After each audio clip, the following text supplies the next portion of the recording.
मैं सुप्रभा टुट्टी, हिंदी विभाग, केस कॉलेज सरायकेला।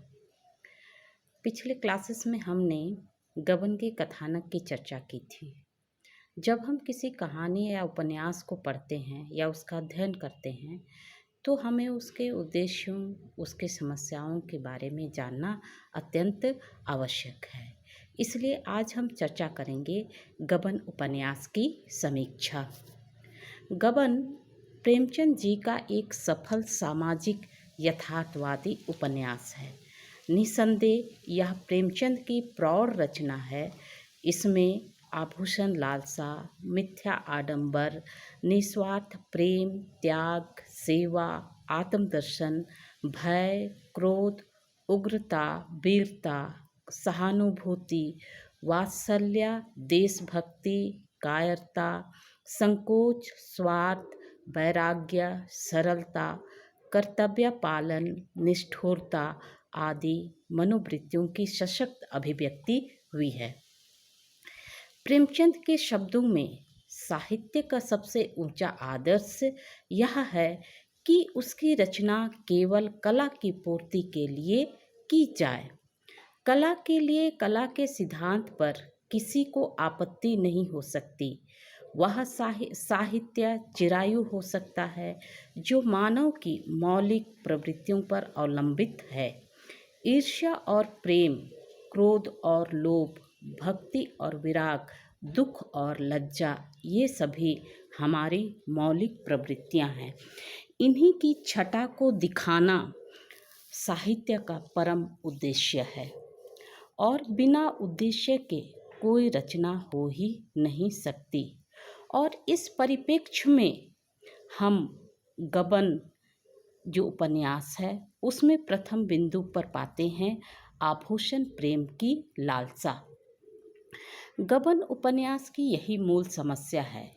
इससे बढ़कर प्रदर्शन प्रियता की भी समस्या दिखाई देती है। उपन्यास नायक रामानाथ और नायिका जालपा आभूषण प्रियता के शिकार हैं। इस प्रसंग में श्री नंद दुलारे वाजपेयी जी ने कहा है कि गबन में प्रेमचंद जी ने सामाजिक और मनोवैज्ञानिक समस्याओं को साथ साथ प्रदर्शित किया है। रामानाथ और जालपा नवविवाहित दंपति हैं।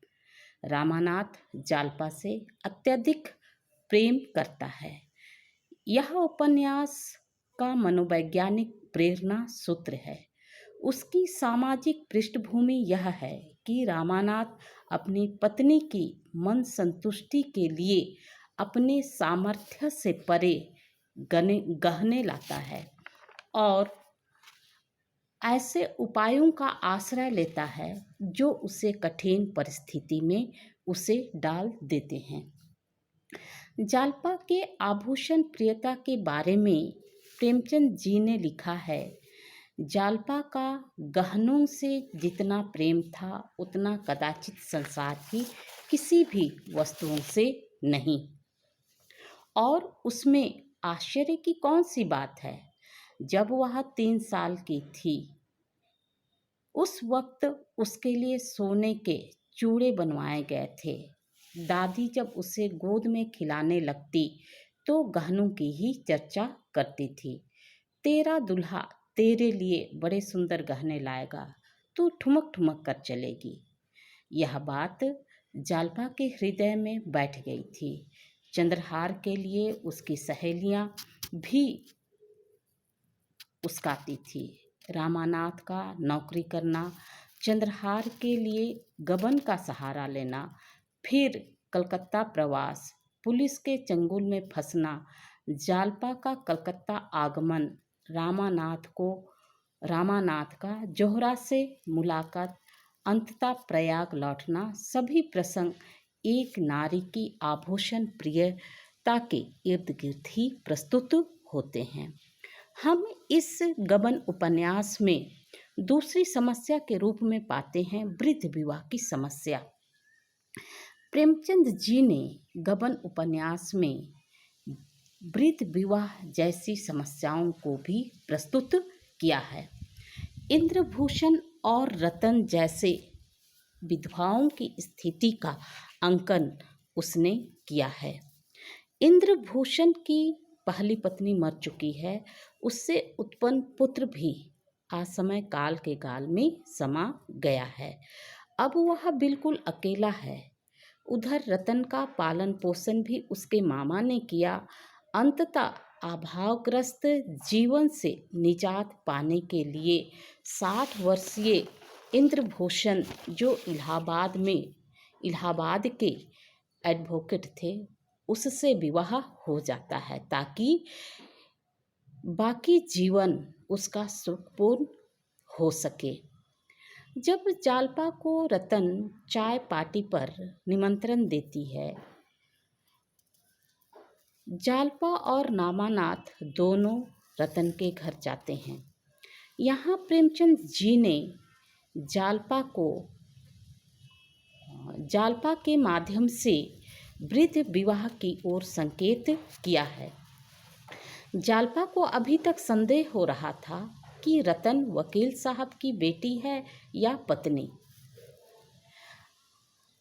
गबन उपन्यास में तीसरी मुख्य समस्या विधवा विवाह की समस्या जैसे समस्याओं के माध्यम से प्रेमचंद जी ने विधवा समस्या को उजागर करने का भी प्रयास किया है। इंद्रभूषण से विवाह के कुछ ही सालों के पश्चात वह विधवा हो जाती है। समाज उसे तिरस्कार भरी नज़रों से देखता है, फिर भी वह सब कुछ सह लेती है। अब उसकी संपत्ति मणिभूषण हड़प लेता है। तब रतन कहती है, जो कुछ मेरा नहीं उसे लेने के लिए मैं झूठ का आश्रय नहीं लूँगी, किसी तरह नहीं। मगर ऐसा कानून बनाया किसने? क्या स्त्री इतनी नीच, इतनी तुच्छ, इतनी नागण्य है? क्यों? अगली समस्या के रूप में प्रेमचंद जी ने तत्कालीन समाज में जो व्याप्त वेश्या समस्या थी, उसको उन्होंने उभारने का प्रयास किया है अपने गबन उपन्यास के माध्यम से। गबन उपन्यास में जोहरा एक स्त्री पात्र है जो एक वेश्या है। वह कलकत्ते में रहती है। रमानाथ को चंगुल में फंसाए रखने के लिए पुलिस के द्वारा नियुक्त की गई है। वह पुलिस वालों के लिए भी मनोरंजन का ही साधन है। वह रूपवती होने के साथ साथ गायन और नृत्य में निपुण है। वह रामानाथ का मन बहलाया करती है। इसके एवज में उसे पैसे मिलते हैं, किंतु रामानाथ के संपर्क में आने से वह सचमुच उससे प्रेम करने लगती है। लेकिन जब जालपा से उसका मिलन होता है तो वह बदल जाती है। वह समाज की ओर उन्मुख हो जाती है। रामानाथ, जालपा, जोहरा तीनों एक साथ कलकत्ते से प्रयाग आते हैं। वहीं एक दिन डूबते हुए व्यक्ति को बचाते बचाते खुद पानी की तेज धार में बह जाती है और इस प्रकार वह अमर हो जाती है। वह प्रेम, चातुरता, कुशलता, त्याग और बलिदान की मूर्ति है। गबन उपन्यास में प्रेमचंद जी ने छुआछूत की भावना को भी उजागर किया है। रामानाथ जाति का कायस्थ है।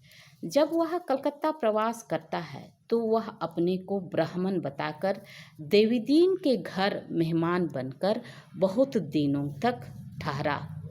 वह स्नान, पूजा पाठ और माथे पर तिलक लगाने का स्वांग करता है और जाति पाति के नियमों के अनुसार देवी दीन की पत्नी जग्गू के हाथ का खाना ना खाकर अपना खाना वह खुद बनाता है। यह भेदभाव और छुआछूत नहीं तो क्या है?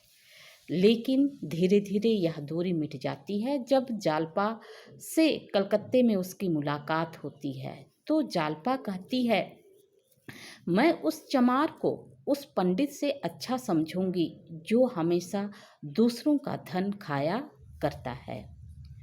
प्रेमचंद जी ने गबन उपन्यास के उत्तरार्ध में स्वराज्य आंदोलन के विविध क्रियाकलापों को हम देखते हैं और इस प्रकार हम देखते हैं कि इसमें स्वराज आंदोलन का रंग भरने का प्रयास भी प्रेमचंद ने अपने उपन्यास में किया है।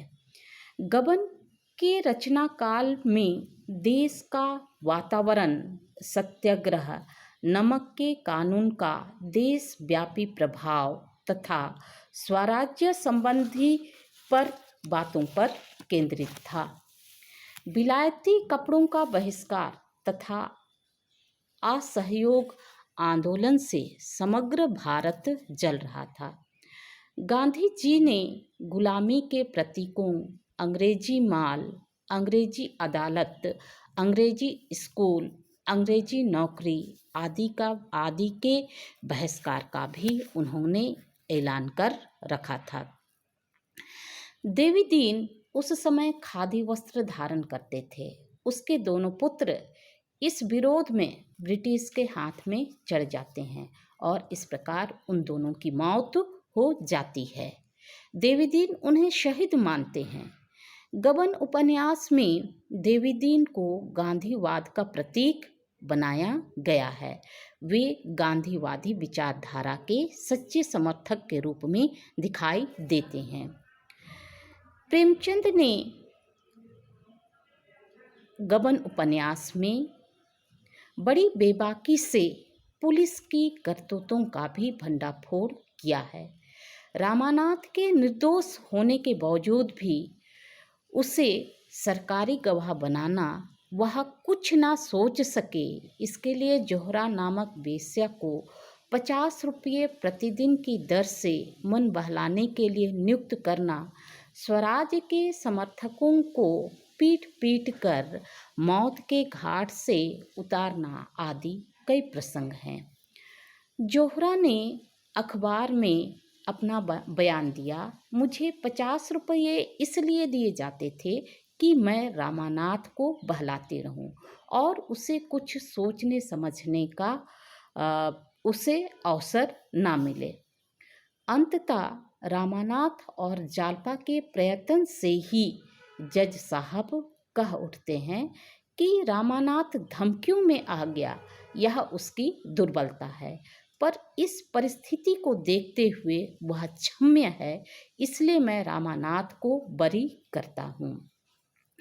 प्रेमचंद ने अपने उपन्यास में धर्म के नाम पर जो ढोंग हो रहा था उसका भी पर्दाफाश उन्होंने किया है और इस रचना में सेठ करोड़ी माल के आचार विचार का चित्रण कर उन्होंने इस समस्या को हम सबों के सामने प्रस्तुत करने का प्रयास किया है। पूस की कड़कड़ाती ठंड में गरीबों को घटिया किस्म के कंबल बांटे जा रहे थे। रामानाथ वहां पहुंचता है। उसके माथे पर तिलक देखकर सेठ के मुनीम ने उसे ब्राह्मण समझकर एक अच्छा सा कंबल दिया और सेठ जी की धार्मिकता का गर्व के साथ वर्णन करते हुए कहा, सेठ जी आपके दर्शन पाकर बहुत प्रसन्न होंगे। ब्राह्मणों के परम भक्त हैं, त्रिकाल संध्या का वंदन करते हैं। महाराज 3 बजे गंगा घाट पहुंच जाते हैं और वहां से आकर पूजा पर बैठ जाते हैं।